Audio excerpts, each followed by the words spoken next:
Bonjour, si chers amis. Je suis contente de vous retrouver. Ah ouais. Et ce que j'ai à partager se partage pas avec des mots, mais c'est avec des mots que je vous le partage.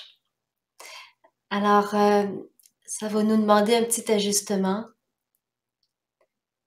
Ouais, probablement une invitation à écouter là d'où partent mes mots. Écouter le silence qu'il y a derrière les mots. Écoutez la pure potentialité que nous sommes, à partir desquels ces mots-là se manifestent.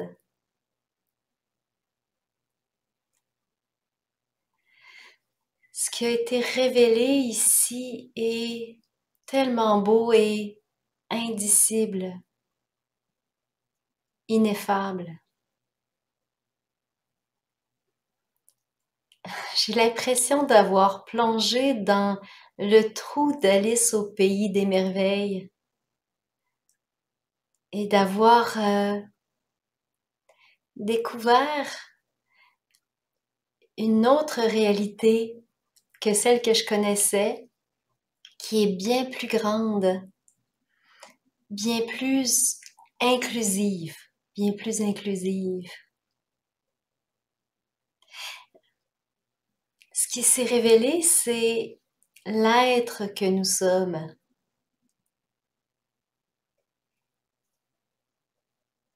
Et comme c'est ce que tout le monde est, vous pouvez certainement le pressentir, même si vous en faites pas encore nécessairement l'expérience.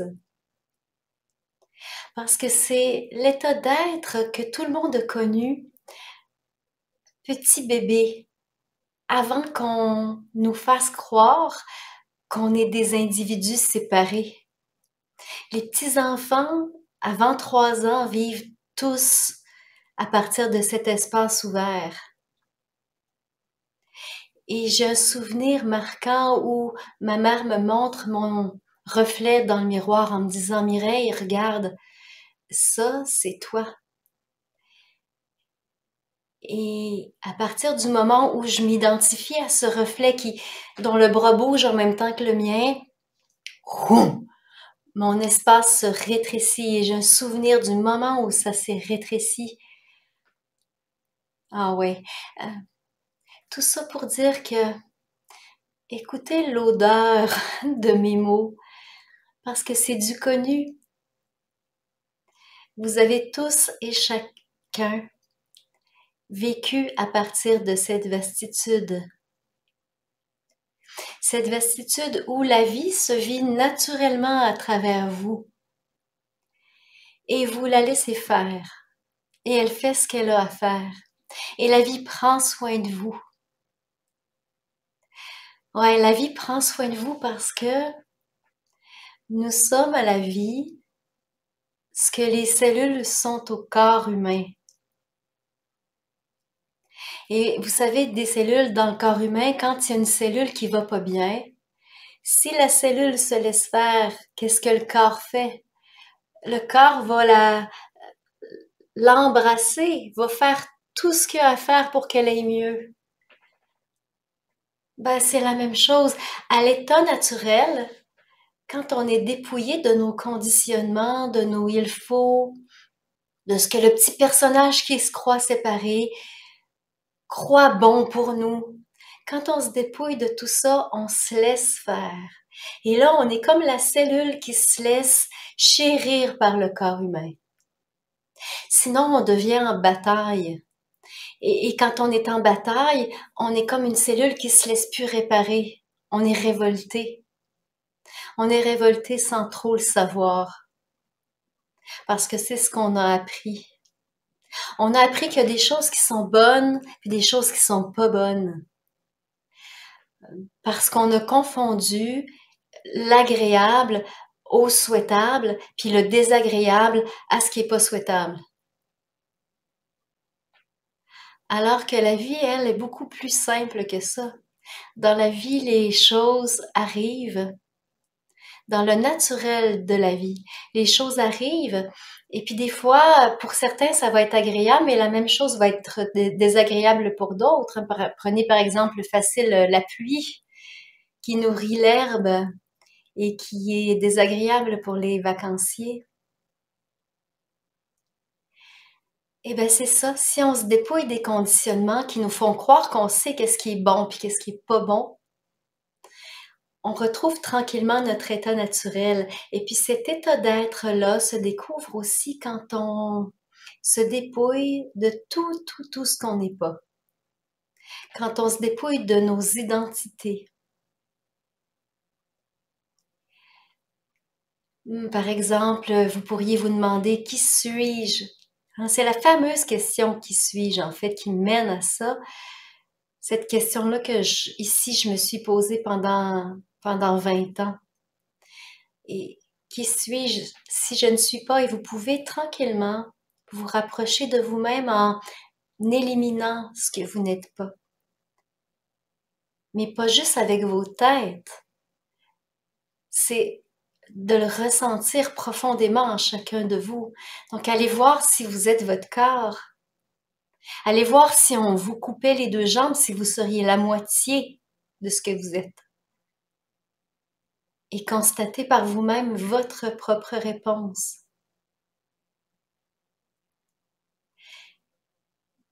Et allez voir si vos pensées sont constantes.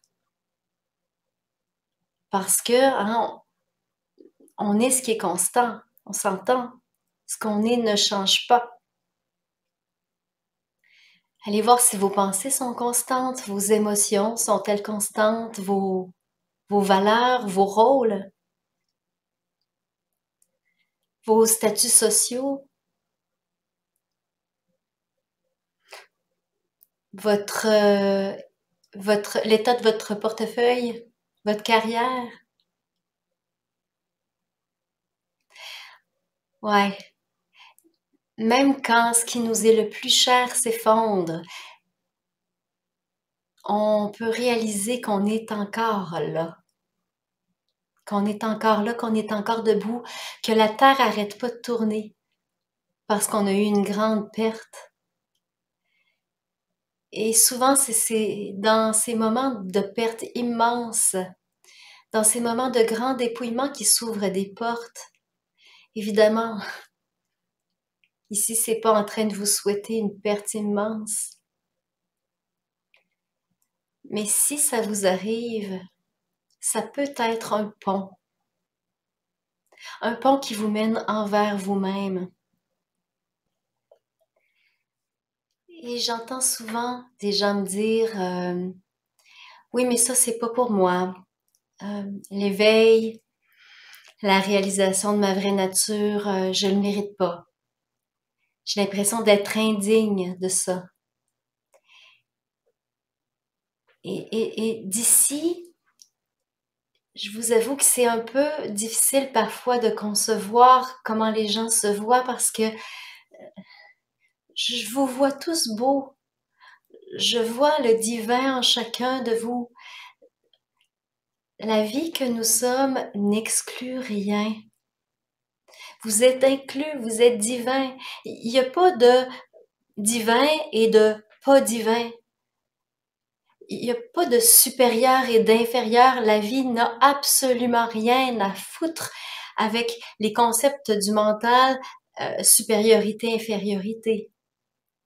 Hein, par exemple, je prends souvent l'exemple du jaguar qui court plus vite que l'humain. Ben, sur la course, il est supérieur sur la course.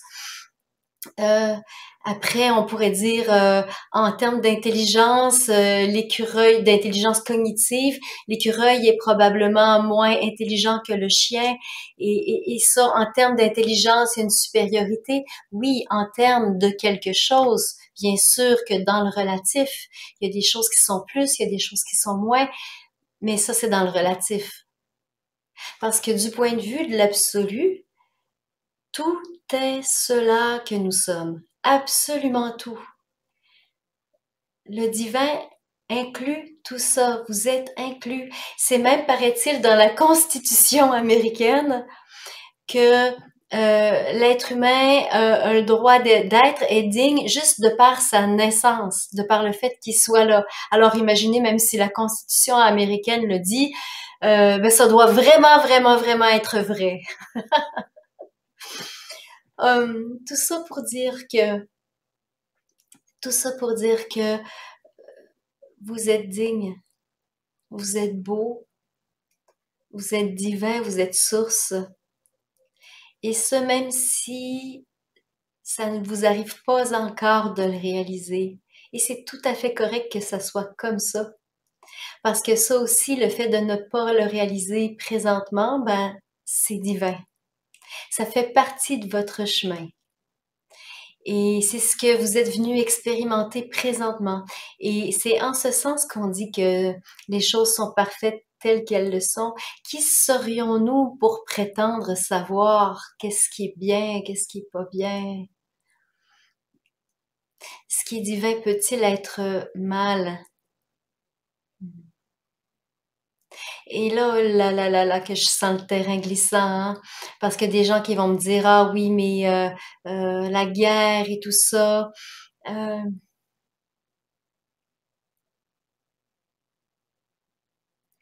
la guerre vient de la division, la guerre vient de la dualité, des dualités qui sont à l'intérieur de nous. C'est ce que la planète traverse présentement. C'est comme ça. Et la planète évolue, l'être humain évolue, le taux vibratoire de la planète augmente d'année en année.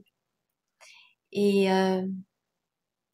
c'est en apaisant les guerres à l'intérieur de nous, c'est en intégrant les dualités à l'intérieur de nous que nous devenons une conscience à la fois porteur de cette paix. Voilà ce qui vous est proposé ici. Et l'invitation serait d'écouter votre cœur, d'écouter votre petite voix. Si ce chemin vous parle, si cette voix vous parle, cette voix de retour envers vous-même, faites-vous confiance. Et ce qui est merveilleux aujourd'hui, euh, avec tout ce qui est rendu accessible sur le web, vous avez à boire et à manger. Et pour se trouver soi-même, paraît-il que c'est conseillé, en tout cas, il y aurait même des recherches qui auraient été faites là-dessus. Les gens auraient plus de probabilité de découvrir qui ils sont s'ils utilisent au moins 3 modalités. Par exemple, faire des stages, faire des séances individuelles, puis lire. Ou bien vous pourriez écouter des vidéos comme celle-ci de différents enseignants, parce que d'une personne à l'autre, les apports sont différents, sont complémentaires. Et ben écoutez ce qui résonne pour vous. Et n'hésitez pas aussi à vous abonner à cette chaîne qui est dédiée à l'accompagnement à l'éveil naturel des consciences. Et je vous dis à bientôt.